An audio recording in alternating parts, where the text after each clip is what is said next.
Hello, wonderful people, viewers and subscribers all over the world. This is me, Asuchinadu Peters, the voice of the people, the voice of God, the voice of our ancestors. I'm back again to hammer on the truth, this time a historical truth, fact about what is happening in our homeland and why it is happening. You know, I tell people that you can't solve problem effectively if you don't understand where the problem emanates from, the root cause of those problems. Yes, Igbo will say in our local palace, what it means is that if you don't know where rain start beating you, you may not even know where it's going to dry up. Oh yes. So that is why on this platform, I've said it time and over, that until Africans dismantle every remnant of colonization, every establishment of colonization, every product of colonization, we will not witness a reasonable progress in our lives. Some people are saying, no, we should not be blaming colonization or the past for what we are passing through here. Let me tell you, there is little of our problem today that you cannot trace back to colonization. Majority of the problem we face today in Africa, in Nigeria, in Igbo land in particular, can be traced back to colonization or the colonial era. You see, I've always said it that every product of colonization should be dismantled, beginning with Nigeria. You know, Nigeria is a product of colonization.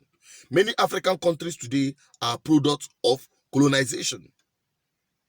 We have our original institutions. We have our original indigenous administrations, civilizations before the encroachment of colonization. Now, let me tell you this. You know that during the slave era, because I said I'm going to tell you a historical truth, but let me now delve into that. Let me tell you or show you why I am making this video. Some of you have seen the video of traditional rulers, those you considered your traditional rulers, the Igwes in Igbo land, as they call them. Good. Now, some of you have seen the video, the disgrace of a video, where you see the people that you call the custodian of your customs and tradition, the supposed elders that should make things right or even lead the younger generation to the path of truth and honor. Good. Now, some of you have seen that video. It has went viral. If you have not seen it, now see it.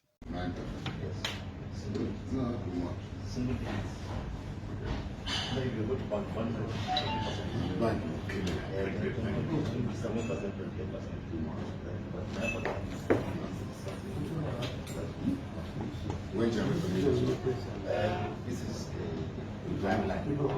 Go ahead and do the correcting. Just enter my sign, take my sign. I know the government are not back at that. But there's plenty of government and my friend.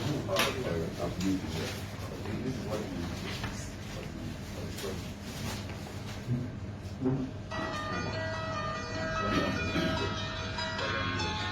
You will do elections. And the other one is follow the man.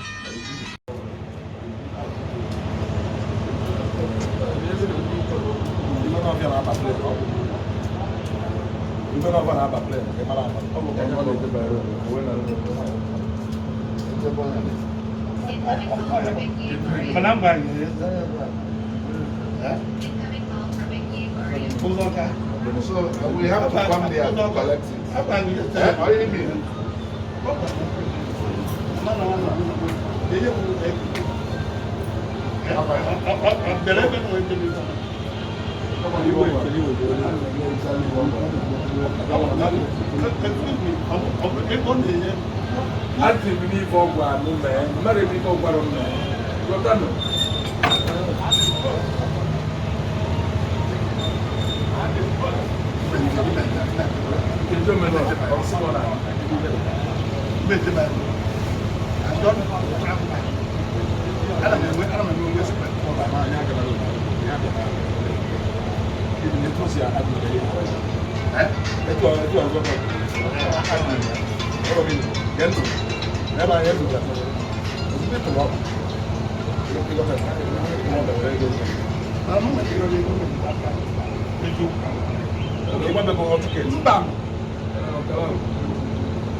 No wahala, no wahala.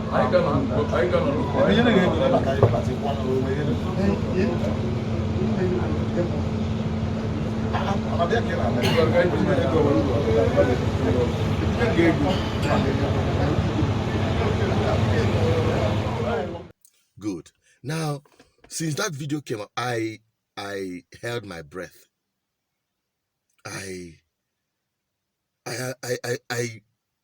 It's just a big shame. I'm not surprised. No, I'm not surprised. It's just that it has come to the point where this impunity is now rubbing on our face. I say, people, I am restrained to say that these people are not elders. These people are fools, products of colonization. I don't really blame them. They are products of colonization. That is why I want to take you to a historical part for you to understand where this whole thing is coming from or where it is rooted. Now, let me go back to the historical facts, because if you don't understand it from there, you will never understand why these things are happening and how it must be brought to a stop. I have to make this narrative very short and brief. Historically, we have our original setup before colonization. I'll be talking from the Igbo perspective because that is what I am. That is where I come from. We have what we call the Council of Elders. Before colonization, before even the slave era. Now, what happened during the slave era? The white men, they hardly venture into the hinterland of Africa. That is the truth. Now, you know basically why they were trading for the slaves, to take them abroad to cultivate in their farm lands and the rest of them. That was when the world was powered by agrarian, they call it agrarian age. That's when the economy of the world is centered on agriculture. Now, when we now witness what we call the industrial revolution, where they need machineries for mass production, okay, the white men, the Western world, now saw that slave era, the use of manual labor for the production of all of their products is no longer needed. That is basically why they allowed or they succumbed to the pressure of abolishing slave trade. They didn't abolish slave trade because of the humanity underlining effect. They're not doing it because of humanity. No, they were just concentrated on the benefit. They are doing the plus and minus. Okay, now these people understood that it is a loss for them to be bringing these people all the way from Africa to labor, whereas with tractors, with machines, they can produce even more to what these people are. And looking at it, it doesn't make sense for them to be bringing these people all the way from Africa, whereas the resources, the materials needed to manufacture some of these or most of these giant industrial machines, you get them from Africa. So there's no point carrying these people up all the way, spending a whole lot of money, risking a whole lot of investment in the name of slave trade. So it is better they go down to Africa, go into African regions and start scrambling for these resources. You remember what they call the scrab of Africa? They all come down to Africa and they start moving into the hinterland. And that was the beginning of colonization. When they were, they have their confrontation among themselves. They say, no, come, let us sit in Germany. They call it Berlin Conference of 1984 to 85, where they shared African territories to themselves. And all these countries like Britain, Portugal, and France, and the rest of them, when they sat in Germany after that Berlin, they balkanized Africa. without looking at the, the nations, the boundaries, the national boundaries of African nations. Okay, so they now balkanize Africa. Hey, Britain, take this part. Oh yeah, France, take the other part. Oh yeah, Portugal, this is your area. Then moving so that you don't come to my own territory. They shared Africa to themselves. Okay, now when they came down to Africa during colonization, hear this. In Britain, for Britain, they have what they call divide and rule. Good. Now look at what happened down in Nigeria, because I'm going to narrow it down here. They conquered the north, the northern, where you call the northern part of Nigeria, the Zamfara area. If you look at the old map, let me not go there. Now they conquered these people because they have a central government. They operate the Islamic setup of a government, okay, which is a central system. It wasn't very difficult for them to, get them out and install their own. They start appointing emirs. That is what they call indirect rule. Good. They did that in the West. They succeeded a bit. Now, coming down to the East, where we have today as the Biafra territory or Igbo land or Southeast or the South-South, these people have a peculiar kind of governance. They don't have a central system. The West today had a semi-central system, okay? But here is an encephalous society where you have collegiate of leadership in different communities. And when you move from one community to the next, you have another setup. It's not like the whole of the area have one single central government. So it was difficult for them to overcome and overrun our people. Now, owing to the fact that our people are businessmen, they trade, they now came for what they call trade agreement. Okay, so with that trade agreement, they now establish what they call their protectorate. They are protecting the area where they are doing their business.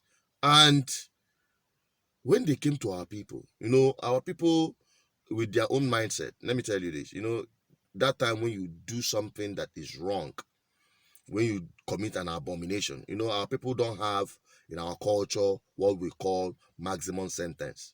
That's execution of human that's killing as a way of prosecution. No, we don't have that kind of system in our homeland. Rather, what they will do, they will abolish you. They will, abolish you and send you out into the evil forest where they believe no human survives. And the people in the village, the community don't venture into those evil forests, as they call it. Now, these are the evil forests in different communities where our people ask the white men to go and settle if they want to do business. They cannot live and mingle with them within their community. So these men, they went into these evil forest, as they so called it, and they saw and witnessed pockets of people who have been abolished from the community. Some of them survived and set up a small community. These are the first people that were colonized, people that were educated, and people that were empowered by these white men. And these are the instruments they used to overrun our communities. And after they have successfully done that, they now appointed them as warrant chiefs. It was the warrant chief system that gave birth to what you call the Igwes you witness today. So their attitude of sellout has its origin from how that institution was set up. Now you now understand why these men can sell you out for any piece of cover. You see, these men sharing, I don't think that money is up to, you will get up to them 10,000 naira. Ndi Igwe, they call themselves Igwe. These are warrant chiefs of the current era. And don't be surprised, it was the white men that appoints warrant chiefs. And they handed over the same system to the Nigerian government, who now appoints your Igwes. The Special Council is established by the government as part of the government. So we are part of the government. Our role as leaders and as elders and as fathers is to deliberate amongst ourselves on matters that affect Anambra State and offer recommendations to the government. So you see the connection there. Now you now understand why these things are happening. You now understand why I say until you dismantle every trace of colonial establishment, there may not be meaningful progress in Africa. And that is all I want to bring to you. I might be wrong in my narrative. Let you come up. I will let you come up with your own narrative on the comment section. Come up with your comments. Let me read them also, because nobody's an island of knowledge. But this is my narrative with respect to what you are witnessing, in not just in Ebola, it is happening everywhere in Africa. So my people, thank you for watching this far. Drop your comments, let's the discussion continue, and please do us a favor to share this video. Let our people get to know more of this truth. Before I sign out, I want to appreciate every one of you who have been supporting this platform. Thank you. Thank you. Thank you. All right? We will not disappoint you. Don't forget our 1 million march. Please endeavor to be part of that crusade to end open grazing in our homeland. I'm signing out. Subscribe. Click on the subscription button and on the bell for notification. Like, share, and drop your comment. Don't forget to stay safe. Goodbye.